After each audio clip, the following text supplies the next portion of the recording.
चलो okay, good evening. पेश है एक नए चैप्टर के साथ जिसका नाम है कंपनी ऑडिट।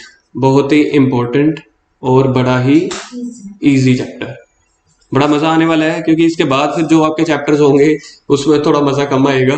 खैर अभी अपने जो बोरिंग टाइप लगा लो या जो होते हैं ना ऑडिट वाले चैप्टर वो तो हो ही चुके हैं। अब अपने पास अच्छे अच्छे चैप्टर्स ही बच गए। कंपनी ऑडिट हो गया, फाइनेंशियल स्टेटमेंट पेंडिंग है ना, और एक ऑडिट रिपोर्ट पेंडिंग है, बैंक ऑडिट। तो सारे अब अपने अच्छे वाले चैप्टर्स हैं। जो मेन ऑडिट की दिक्कत लगा लो या जो मेन ऑडिट का वो होता है ना कि यार ऑडिट, तो वो वाला पोर्शन आपका खत्म हो चुका है एक आध चैप्टर को छोड़ के। एक एनालिटिकल प्रोसीजर रह गया है और एक वो कंप्यूटर वाला। अदरवाइज ऑडिट का मेन पहाड़ आप पार कर चुके हो। अब जो इसके बाद अपने 3-4 चैप्टर रहने वाले हैं, audit report, bank audit, company audit, ये वो चैप्टर्स हैं जो आपको एक एक बार सुन के भी याद हो जाएंगे। और सबसे बड़ी बात है बड़े इंपॉर्टेंट चैप्टर्स। अब ठीक है, अब हम यहाँ पे शुरू कर रहे हैं कंपनी ऑडिट। सबसे पहले तो ऊपर लिखा हुआ है आपके पास सेक्शन 139 से 148 तक है।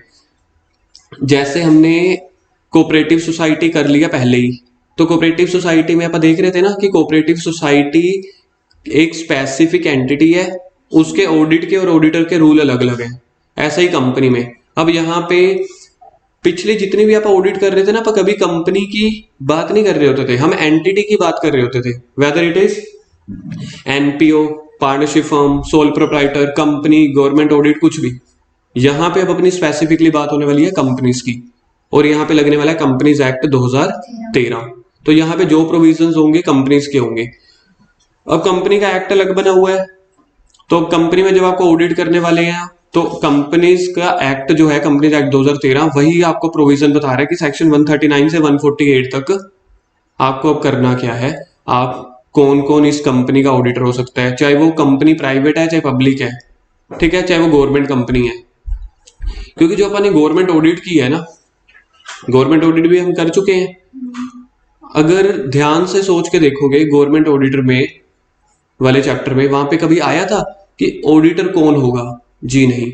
वहां पे आ रहा था कि सीएजी अपन एक बॉडी दे देंगे, एक इंसान दे देंगे, वो अपॉइंट करेगा ऑडिटर को, जो गवर्नमेंट एंटिटीज की ऑडिट करके आएगा। लेकिन वहां पे ये नहीं दिया हुआ था कि कौन गवर्नमेंट कंपनी का ऑडिटर हो सकता है। गवर्नमेंट ऑडिटर का फर्स्ट ऑडिटर कौन होगा, गवर्नमेंट कंपनी का सेकंड सब्सिक्वेंट ऑडिटर कौन होगा। तो यहाँ पे जो प्रोविजन आपके पास आने वाले हैं वो ये आने वाले हैं कि अगर कोई भी entity as a company registered हुई पड़ी है अंडर द कंपनीज एक्ट 2013, तो कंपनीज एक्ट ने सेक्शन निकाले हुए हैं, बताओ देखो 139 से 148 तक, 139 से 148 तक कितने सेक्शंस हो गए? ये 10 सेक्शंस हो गए। तो इस 10 सेक्शन में बताए गए हैं सारे रूल्स। ऑडिटर कौन होगा, कितने टाइम के लिए अपॉइंट होगा, कौन कौन ऑडिट नहीं कर सकता, क्या क्या काम नहीं कर सकते, क्या क्या काम कर सकते हैं, ये सारी चीजें। ठीक है, तो सबसे पहले आपके पास सेक्शन 139 अपॉइंटमेंट ऑफ ऑडिटर। पहले एक बार के लिए सेक्शंस के अपन नाम याद करेंगे।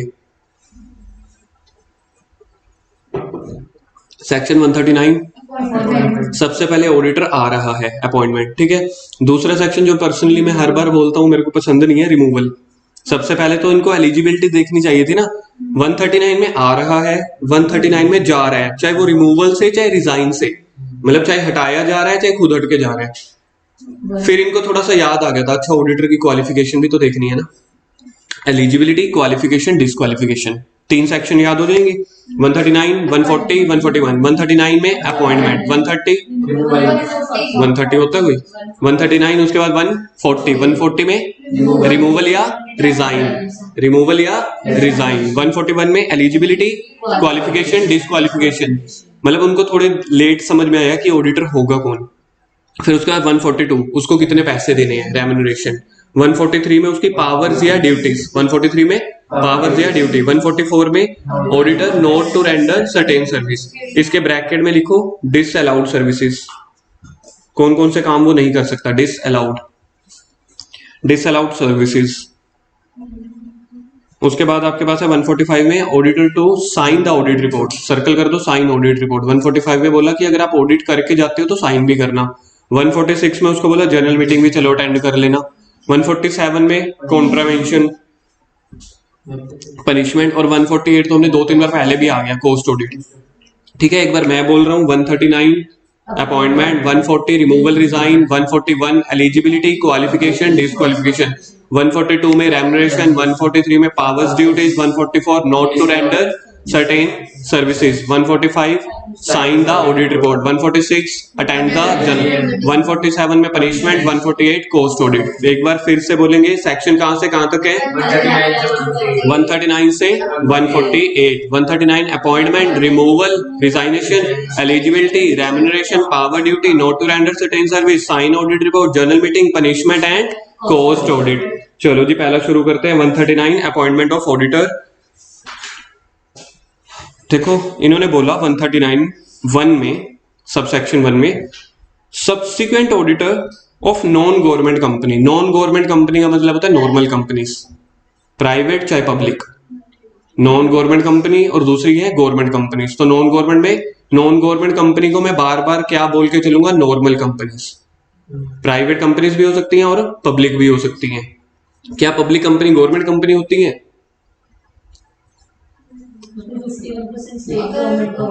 क्या पब्लिक कंपनीज गवर्नमेंट कंपनीज होती हैं? अच्छा, अगर मैं सिंपल कहता हूं कि पब्लिक कंपनी है तो वो गवर्नमेंट है कि नहीं है? नहीं। तो पब्लिक कंपनी और गवर्नमेंट कंपनी ये दो अलग अलग चीजें हैं। अगर आपको वर्ड दिया होगा गवर्नमेंट कंपनी, तब आपको गवर्नमेंट कंपनी बोलना है। पब्लिक कंपनी का मतलब है पैसा लोगों से जरूर उठाया हुआ है, बट डजंट मीन कि वो गवर्नमेंट कंपनी है।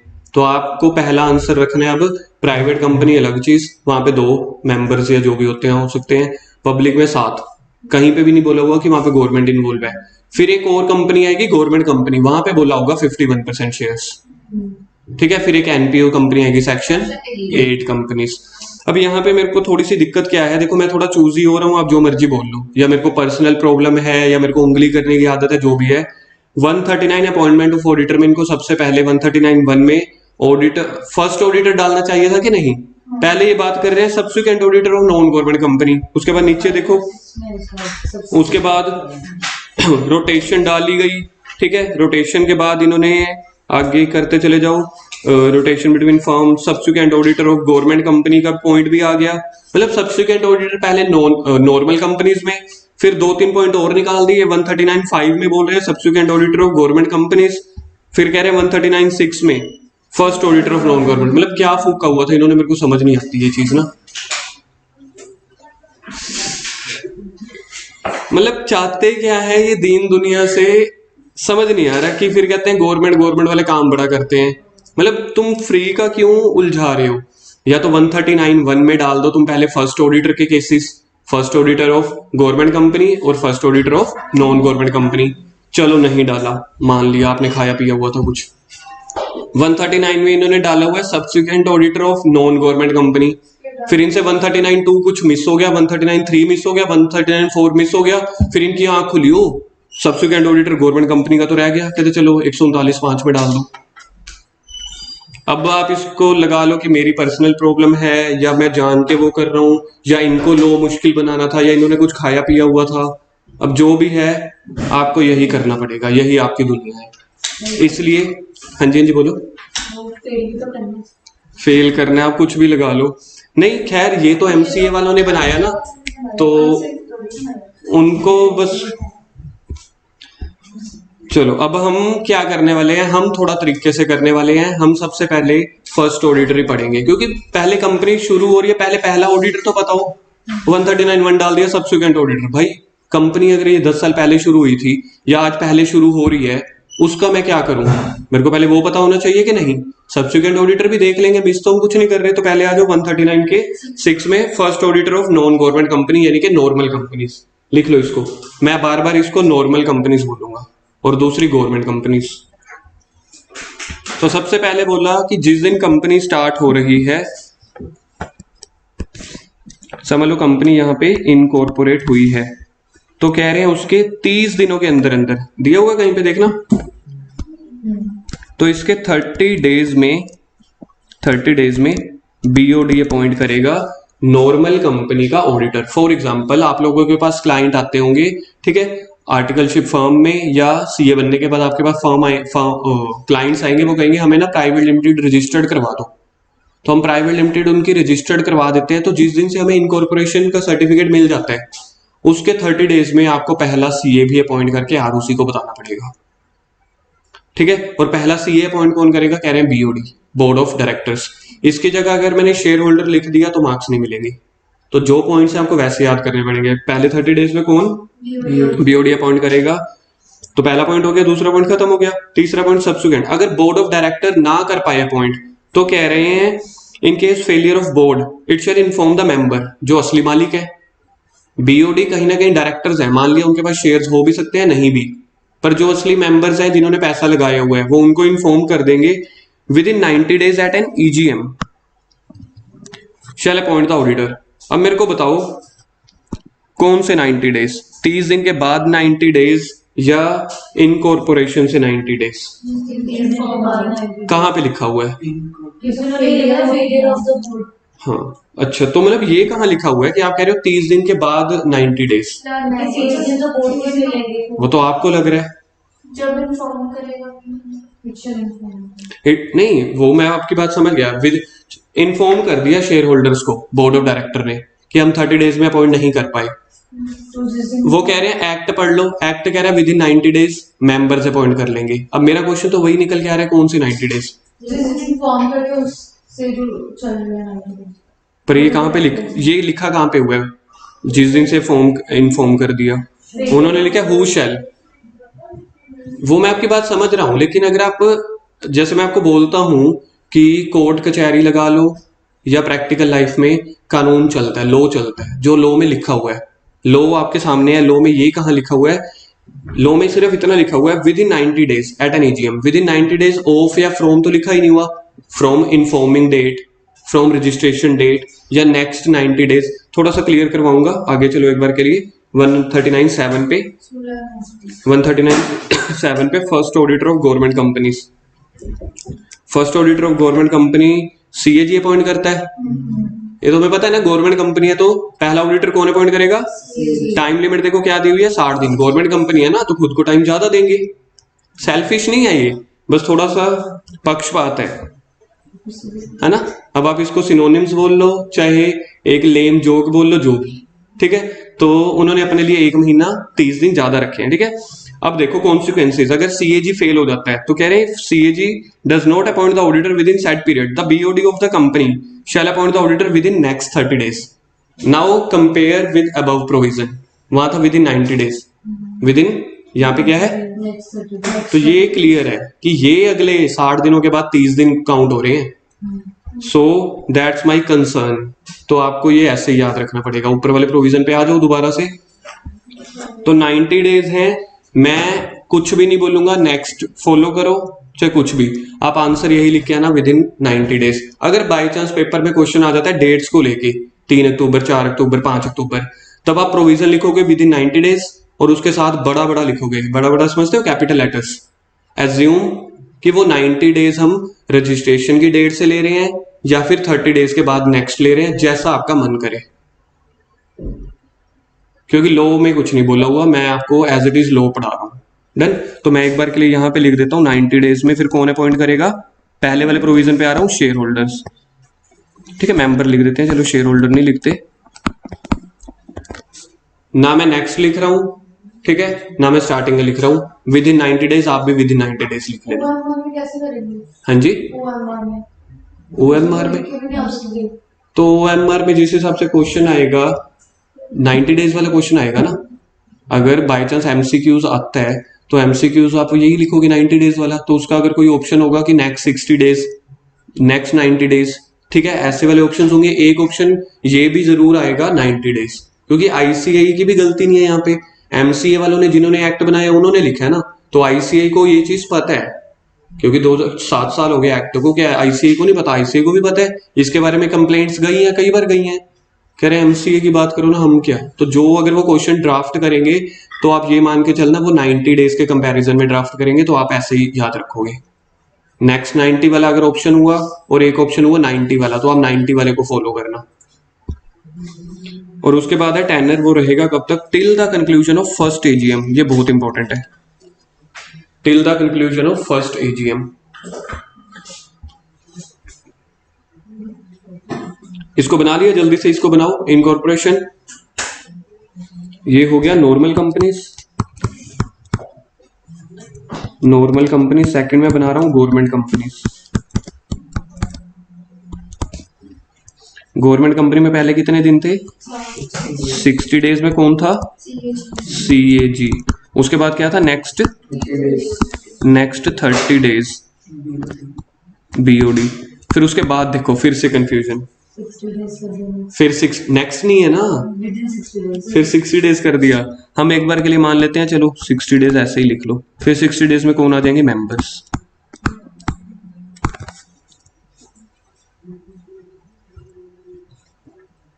सीधा सीधा पसंद होता तो जो बजट आया है आपका 2020 का, एक बार के लिए तो लगा था, पहले पहले लोगों ने स्टेटस डाल दिए 10 मिनट के अंदर अंदर। ये स्टेटस सबसे पहले पता है किन्होंने डाले? आर्टिकल लोगों ने, क्योंकि उनको दिखाने का बड़ा शौक था ना, नया नया आया। लेकिन 10 मिनट के अंदर जब आप उसको अगले 10-20 मिनट रियलाइज करते हैं तो उन्होंने बोला इट्स ऑप्शनल। ऑप्शनल में बोल दिया नो एग्जम्पशन नो डिडक्शन, कर लो क्यों पांडा, है ना। तो इस हिसाब से वो स्कीम कोई अवेल नहीं करने वाला, प्रोवाइडेड अगर किसी ने PF में या LIC में 80C में 80D में पैसा लगा रखे। तो अगर कोई जैसे अगर उन्होंने बोला था कि वो ऑप्शन है और उन्होंने ये कह दिया कि एक बार आप कर लोगे तो आगे चेंज कर सकते हैं, लेकिन हर साल तो बजट चेंज हो जाता है, तो हर साल उस बजट के अकॉर्डिंग तो कर ही लेंगे। लेकिन उसमें ये बोला गया ना कि चेंज नहीं कर सकते। खैर मैंने पूरा डिटेल में पढ़ा नहीं है, लेकिन कहीं ना कहीं उसमें ना कुछ वो आती हैं कंडीशंस, कितने साल तक। अब जैसे 44 AD होती है तो वो होता है या 5 साल रख लो या 5 साल के लिए निकल जाओ। अगर 44 AD में आ गए तो 5 साल के लिए आना पड़ेगा, अगर आपकी वो लिमिट उससे कम चल रही है। अगर आप 44 AD से एक बार के लिए बाहर निकल गए फिर 5 साल आप अंदर नहीं आ सकते। तो ऐसे अभी उसके कुछ कंडीशन होंगी। और वैसे भी ये इंटरिम बजट है फरवरी में, और जब जुलाई में फाइनल बजट होएगा ना तब देखना यहाँ क्या था यहाँ क्या था पता ही नहीं चलेगा। वो तो अभी दिल्ली के इलेक्शंस है ना। और अगर आप देखोगे बजट पिछले में, अगर जहां तक हमारा होश संभालते हैं आप या जितने आपको पिछले बजट समझ आते हैं, तो पिछले 7-8 सालों से तो कुछ ना कुछ समझ आ ही रहा होगा आप लोगों को, 4-5 सालों से आ रहा होगा। तो ये सबसे मतलब मैंने अभी तक का सबसे बेकार बजट देखा है। कुछ था ही नहीं बजट में, कुछ है ही नहीं। आपने देखा कोई एक भी चीज जिसको आपको थोड़ा हाइप होना पड़े? सिर्फ ये हाइप होना पड़ गया था जब पहले पहले 10 मिनट में वो सभी ने स्टेटस डाल दिए। क्योंकि जब लोगों ने स्टेटस डाले ना मैं भी डालने लगा था, पर मैं समझ गया था कि कुछ तो अभी निकलेगा। फाइनेंस बिल की पहले मैं कॉपी पढ़ूंगा फिर कुछ डालूंगा। और देखा जाए, अगर आपने देखा होगा मैंने कोई भी स्टेटस कुछ डाला ही नहीं, क्योंकि बजट में कुछ डालने लायक था ही नहीं। सिर्फ एक ये था कि ठगी करी गई थोड़ी सी, अगर जिसकी तो देखो एग्जम्पशंस या डिडक्शंस नहीं है। पर आज की डेट में आपको लग रहा है आज के डेट में 2020 में कोई मतलब PF में पैसा ना डाले या फिर LIC में पैसा ना डाले या 80D में पैसा ना डाले? आजकल होता ही नहीं। हर कोई पैसे कुछ ना कुछ डाल के रखता है और उसके ऊपर आप एग्जम्पशन दे नहीं रहे, टैक्स सेविंग दे नहीं रहे, और फिर कह रहे हो LIC अब IPO, उसके भी IPO निकाल के उसको भी स्टेक। अब आप सोच लो 5 करोड़ कर दी, कंडीशन देख ली है, 5% कैश सेल।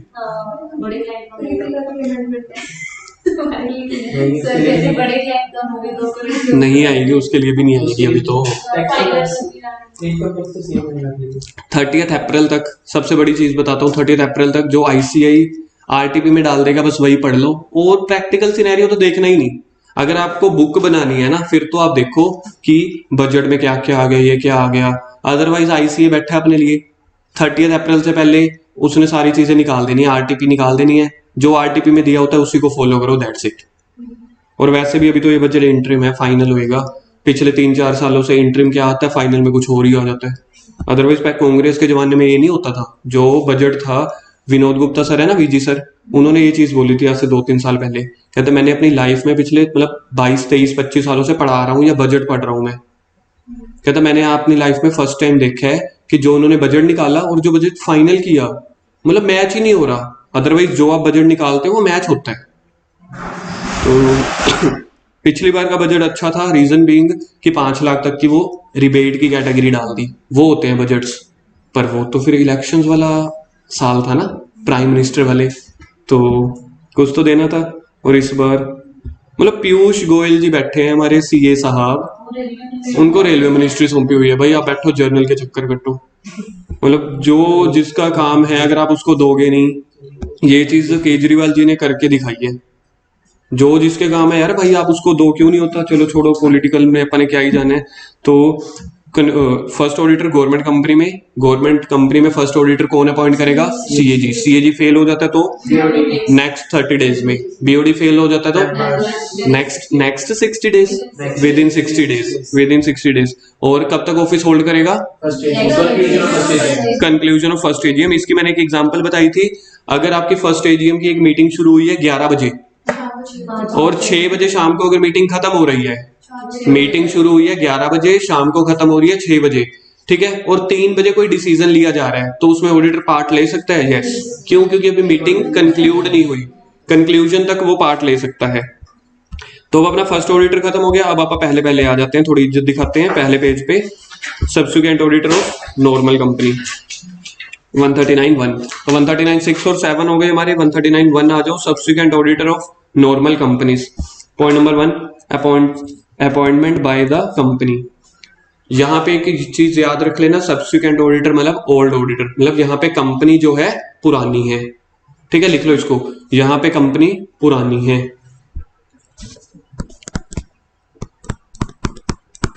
यहाँ पे कंपनी पुरानी है तो कह रहे हैं every company shall at the first AGM appoint an individual, यानी कि नंबर 1 या फिर फॉर्म। इंडिविजुअल को नंबर 1 डालो या फिर फॉर्म को। एट फर्स्ट एजीएम क्यों लिखा हुआ है यहाँ पे? क्योंकि सब्सीक्वेंट है तो एक एजीएम होगी, एक एजीएम हो नहीं गई, हो रही है, क्योंकि आपने फर्स्ट ऑडिटर को क्या बोला था? फर्स्ट एजीएम तक रहना है ना, तो फर्स्ट एजीएम में फिर नए सीए को भी तो लेके आना है।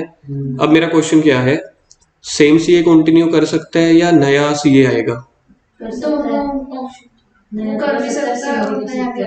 है ना, सबसे पहली चीज जो आप आंसर बोल रहे हो, मैं उस आंसर को मतलब पूरा प्रूफदार नहीं मानूंगा। क्यों? क्योंकि आप लोग अभी अपनी मन से बोल गए ना। आपको मैं बार बार चीजें बोलता हूं ना कि लॉ जो है आप अपने मन से नहीं बोल सकते, you have to read out. तो पहली चीज अब आप जो डिस्कस करेंगे, आपके पॉइंट ऑफ व्यू से क्या होना चाहिए पे तो रोक नहीं है ना, तो कंटिन्यू कर सकता है पिछला सीए भी, ठीक है, तो वो आप आगे देख लेंगे। तो आंसर भी यही है कि पिछला सीए कंटिन्यू कर भी सकता है, चाहे उसको हटा के नए सीए को भी लेके आ सकते हैं। टेन्योर क्या है? Till the conclusion of 6th AGM. अब मेरा एक क्वेश्चन और आपसे, जिसको पता है वो नहीं बोलेगा, अब इन्होंने 6 सालों के लिए अपॉइंट क्यों किया इसको?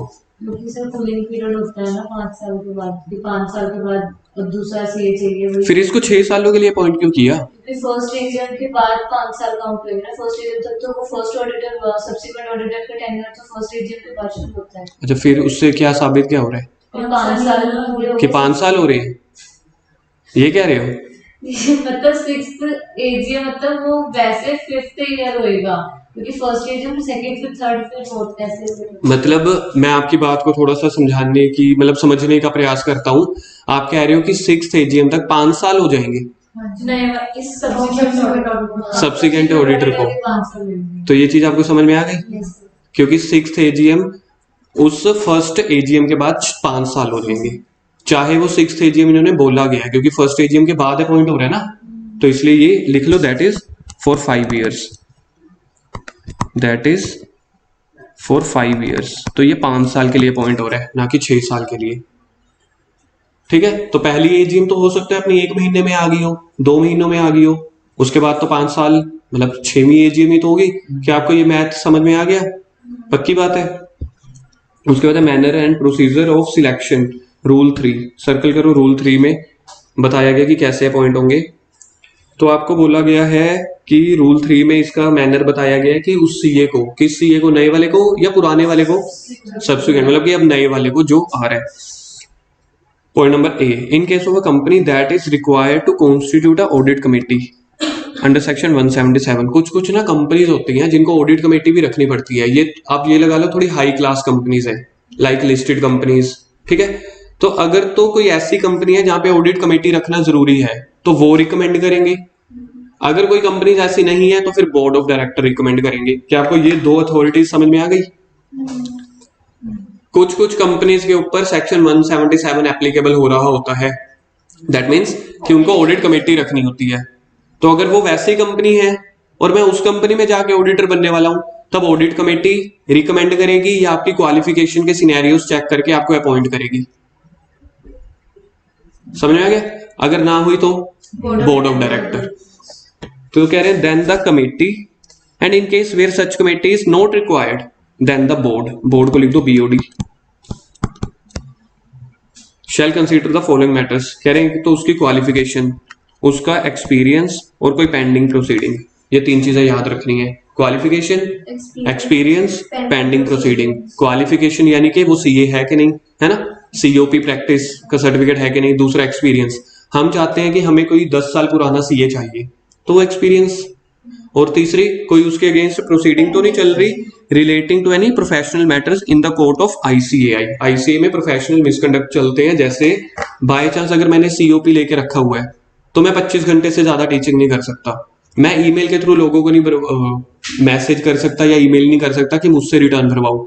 मैंने अगर बाहर बोर्ड लगाना है ना अपना, CA Tarun Mongia and company, तो मैं उस पे ये नहीं लिख सकता कि we are specialist of GST return, of income tax return. मैं कुछ भी नहीं लिख सकता। इवन जब आप ये प्रोफेशनल एथिक्स पढ़ोगे, जो सीए फाइनल का पार्ट है, प्रोफेशनल एथिक्स मतलब कि सीए एक्ट 1949 सीए एक्ट में प्रोफेशनल मिसकंडक्ट बताए गए हैं, प्रोफेशनल एथिक्स बताए गए हैं। जब आप वो पढ़ रहे होगे आपको लगेगा कि अच्छा सांस लेनी है, तो अगर आपको सांस लेनी है तो पहले पढ़ो कि सेम प्रोफेशनल मिसकंडक्ट तो नहीं है, क्या सीओपी वाला बंदा सांस ले सकता है कि नहीं। इतनी चीजें हैं। शादी का कार्ड है तो ये कलर का, वो कलर का, मतलब जो आप ईमेल है, अगर आपने वेबसाइट बनवाई है तो वेबसाइट आपकी ऐसी नहीं होनी चाहिए कुछ पॉपअप निकल के आए। कुछ आप ये नहीं कह सकते कि हम सस्ता काम करते हैं, आप कॉम्बो डिस्काउंट नहीं दे सकते, आप किसी भी तरीके से मतलब कि सोलिसिट नहीं कर सकते, कोई एडवर्टीजमेंट नहीं कर सकते। आप ये नहीं अपने ऑफिस के बाहर लगा सकते कि we are providing services of ITR, PAN card, Aadhaar card, GST return, new company registration, आप नहीं कर सकते। इसलिए आपको करना क्या पड़ता है, सीए बन के थोड़ा दिमाग चलाना पड़ता है। अपनी मम्मी के नाम पे, अपने भाई के नाम पे एक और फर्म खोलनी पड़ती है, उस फर्म के नाम पे करते रहो सब कुछ। फर्म तो कागजों में है ना, काम तो आप कर रहे हो। और किसी शायर ने खूब ही बोला है कि हमारी जो अदालतें हैं वो कागजों की भूखी होती हैं, सच्चाई की नहीं। तो कागजों में करते रहो। तो ऑडिट कमेटी क्या करने वाली है? ऑडिट कमेटी करने वाली है क्वालिफिकेशन चेक करने वाली है, एक्सपीरियंस और पेंडिंग प्रोसीडिंग। ऑडिट कमेटी या फिर बोर्ड, एज द केस में भी, call for such other information, circle कर लो अदर इंफॉर्मेशन को, ठीक है। फिर ये सारा कुछ चेक करेगी। Committee shell recommend the name of individual या फर्म टू द बोर्ड। तो सी पॉइंट के साइड पे देखो ये चीज बना देना, कमेटी बीओडी को रिकमेंड करेगी। क्योंकि कमेटी को बिठाया क्यों है? सेक्शन 177 कह रहा था ना कि कुछ हाई क्लास कंपनीज को ऑडिट कमेटी रखनी है। अब वो वहां पे बैठ के मूंगफलियां थोड़ी ना खाएगी, उसको इसलिए रखा हुआ है कि किस सीए को आपने अपॉइंट करना है, कोई सीए अच्छा है कि नहीं। और आप अपॉइंट नहीं कर सकते, यू जस्ट, हाँ, सिर्फ रिकमेंड करना है। तो कमेटी किसको रिकमेंड कर रही है? बोर्ड को। अब आगे देखो, if board agrees with the recommendation of audit committee, it shell further recommend the appointment of an individual या फर्म टू द मेंबर। तो मैं डी पॉइंट खा गया। अच्छा, वो एक्चुअली वो मूंगफलियों के चक्कर में थोड़ा सा हो गया।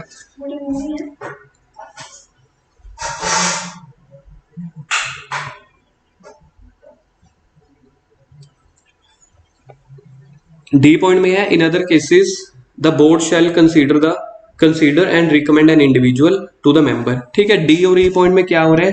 डी और ई पॉइंट में आ रहा है कि अगर अदर केसेस, समझ रहे हो? डी पॉइंट कह रहे हैं अगर ऑडिट कमेटी नहीं है, अदरवाइज तो ऑडिट कमेटी किसको रिकमेंड कर रही थी? बीओडी को। कह रहे हैं अदर केसेस, अदर केसेस का मतलब है अगर ऑडिट कमेटी नहीं है तो बीओडी किसको रिकमेंड करेगी? क्योंकि अल्टीमेटली अगर आप अपनी पहली लाइन देखोगे, फर्स्ट लाइन पे आ जाओ, at an AGM, first line है ना, every company shall at first AGM, और first AGM annual general meeting वो मेंबर्स की होती है। इसलिए अल्टीमेटली पावर किसके पास जा रही है? मेंबर के पास। फिर ई पॉइंट में कह रहे हैं अगर बोर्ड एग्री हो जाता है, सी पॉइंट के कनेक्शन में थी ये बात, जैसे कमेटी ने बीओडी को बताया, बीओडी एग्री हो रही है तो वो मेंबर को बता रहे हैं कि हाँ ऐसी है तो आप इसको क्या अपॉइंट कर ले। अगर अपॉइंट कर रहे हो तो फिर एजीएम होने वाली है, अपना ठप्पा मार देना, मतलब एग्रीमेंट कर देना। जरूरी तो नहीं है ना बीओडी को बात पसंद आ जाए।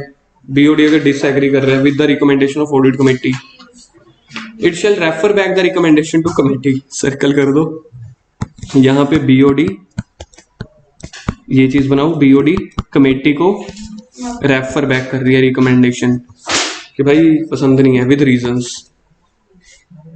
If the audit committee, after considering the reasons given by board, decided not to reconsider, हो, समझ में आ रहा है? उनकी ईगो हर्ट हो गई कि हम यार हाई लेवल पे लोग बैठे हैं, हमने recommendation the, board of director आप लोग इसको डिसएग्री कैसे कर सकते हो? तो उन्होंने बोला डिसाइड्स नॉट टू रिकंसीडर। अब हमारे बात दिल पे लग गई, लिखो यहाँ पे ऑडिट कमेटी के दिल पे बात लग गई। यहां ऑडिट कमेटी के दिल पे बात लग गई, और जब बात दिल पे लगती है तो क्या होता है? तो हम नाराज होके बैठ जाते हैं। तो नाराज होके बैठेंगे, अगर हम बच्चे होते तो खाना नहीं खाते, ठीक है?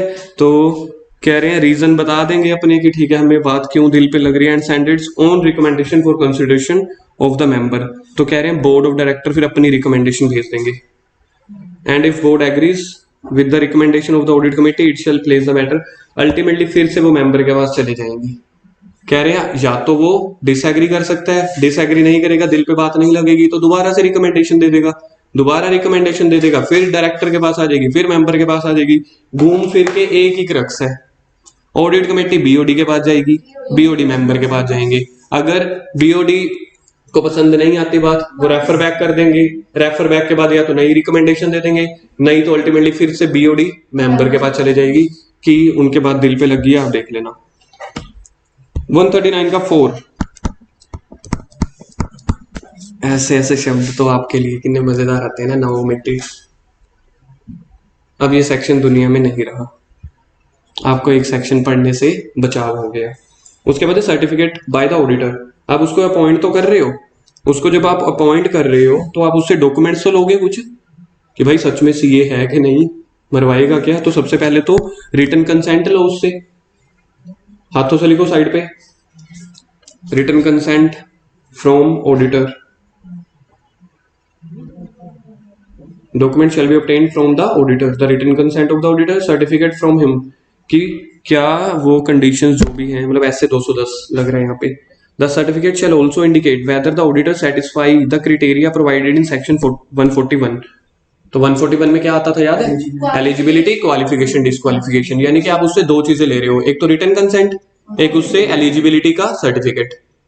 रिटन कंसेंट और सर्टिफिकेट, सर्टिफिकेट कौन सा? 141 वाला, उसकी एलिजिबिलिटी, क्वालिफिकेशन वाला। लिखो eligibility, qualification, disqualification.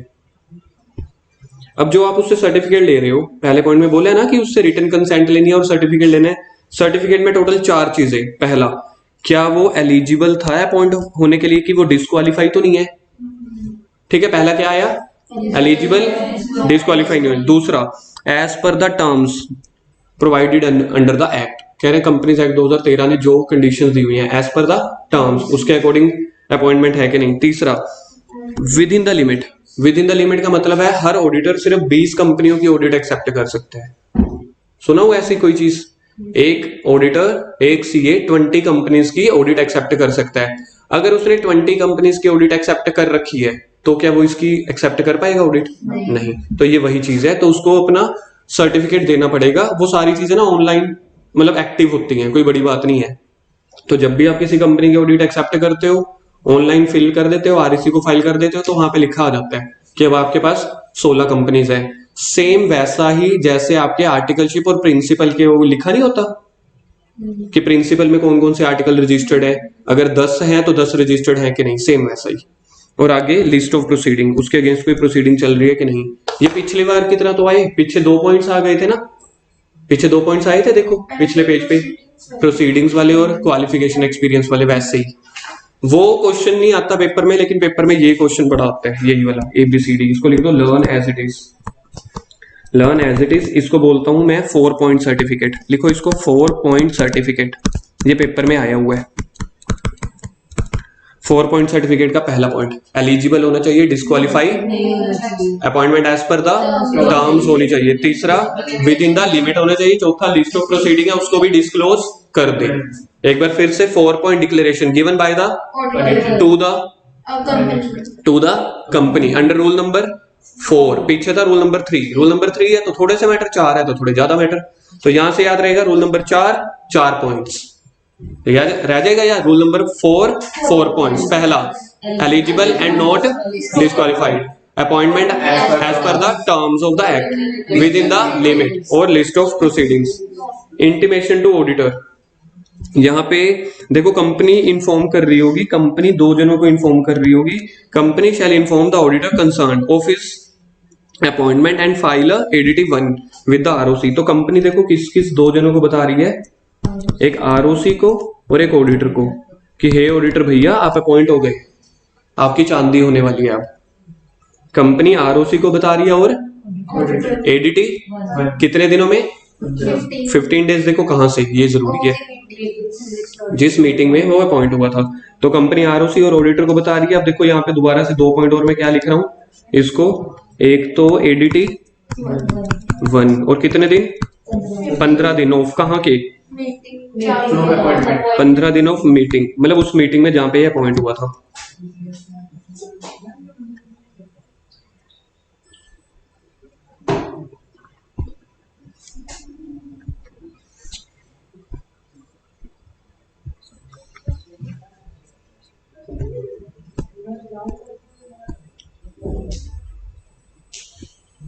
Subsequent auditors हो गए हमारे। सब्सिक्वेंट ऑडिटर, यहां पे आ जाओ आप, subsequent auditor of government company. याद है ना आपको, वो भूल गए थे लिखना ऊपर ऊपर, क्योंकि यहाँ पे हमने सब्सिक्वेंट ऑडिटर नॉर्मल कंपनी का सीख लिया था ना। तो ये सब्सिक्वेंट ऑडिटर नॉर्मल कंपनी का चल रहा था हमारे पास सब कुछ। तो मैं रोटेशन पे क्यों नहीं आया, कायदे से 139(2) इनको क्या डालना चाहिए था, subsequent auditor of government company, और कायदे से तो 139(1)(2) होना ही नहीं चाहिए था, पहले फर्स्ट ऑडिटर होना चाहिए था। पर क्या कर सकते हैं, हमें साथ देना पड़ता है। Subsequent auditor of government company, इन्होंने क्या बोला, कौन अपॉइंट करेगा, सीएजी। पहला कौन कर रहा था, अगला कौन करेगा, गवर्नमेंट कंपनी में आएगा कौन, सीएजी करेगा। Time limit with in period of 180 days from the commencement of financial year. यहां पे 5 किसी मीटिंग में भी नहीं है और 5 सालों के लिए भी नहीं है। ये सबसे खतरनाक पॉइंट आप लिखोगे। कैसे पता लगा ये 5 सालों के लिए नहीं है, टेनर पढ़ो, till the conclusion of the AGM, मतलब कि जो अगली एजीएम आएगी। गवर्नमेंट ऑडिटर में सब्सिक्वेंट ऑडिटर 5 साल के लिए अपॉइंट नहीं होता। अब ध्यान से एक बार के लिए मैं आपका कंफ्यूजन दूर करने की कोशिश करता हूं कि मैं समझा पाता हूं कि नहीं। फर्स्ट ऑडिटर है, अगर आपको पेपर में क्वेश्चन आता है, सबसे बड़ी चीज अब सुनो, अगर वो उन्होंने क्वेश्चन पूछा फर्स्ट ऑडिटर और कुछ नहीं लिखा हुआ, आपको दोनों के बारे में लिखना पड़ेगा, normal companies and normal company में फर्स्ट ऑडिटर 30 डेज बीओडी, नहीं तो 90 days member. First auditor government company, CAG 60 days, next 30 days BOD, 60 days members. First auditor I think complete होगा। सब्सिक्वेंट ऑडिटर पहले मैं कह रहा हूं नॉर्मल कंपनीज का, फर्स्ट एजीएम में अपॉइंट होगा टिल द कंक्लूजन ऑफ, यानी कि मैं ये कह सकता हूं 5 साल के लिए अपॉइंट होगा। गवर्नमेंट कंपनी में subsequent auditor from the commencement of financial year, उसके 180 दिनों में अपॉइंट करना है और हर साल करना है, कह रहे हैं अगली एजीएम तक रहेगा। तो यहां पे आप लिखोगे जल्दी से वो डेंजर वाला साइन बना के, जो मैं अच्छा सा बनाता हूं ना, ऐसे वाला डेंजर वाला साइन बनाओ और लिखो गवर्नमेंट ऑडिट के केस में, गवर्नमेंट ऑडिट के केस में सीए 5 साल के लिए अपॉइंट नहीं होता, सीए 5 इयर्स के लिए अपॉइंट नहीं होता।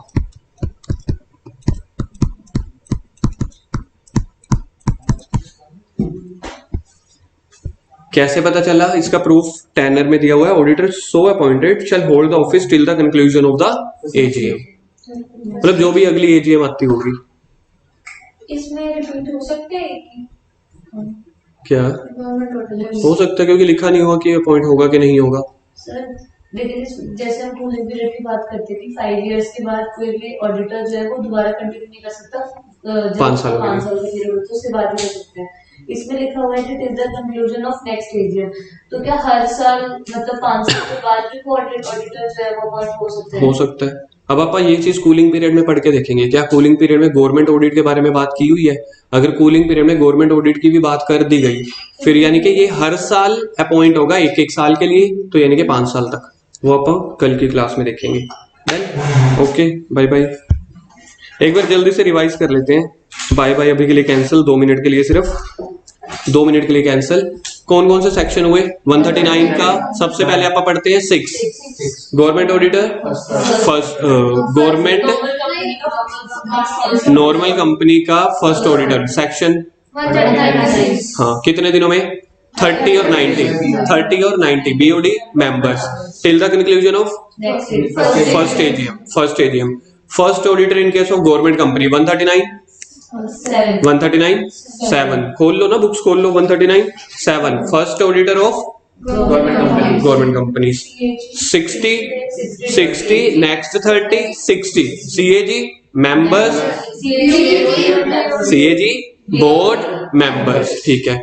फिर अपन करते हैं 139 1 subsequent auditor of normal companies at the conclusion of first AGM, मतलब फर्स्ट एजीएम में अपॉइंट होगा।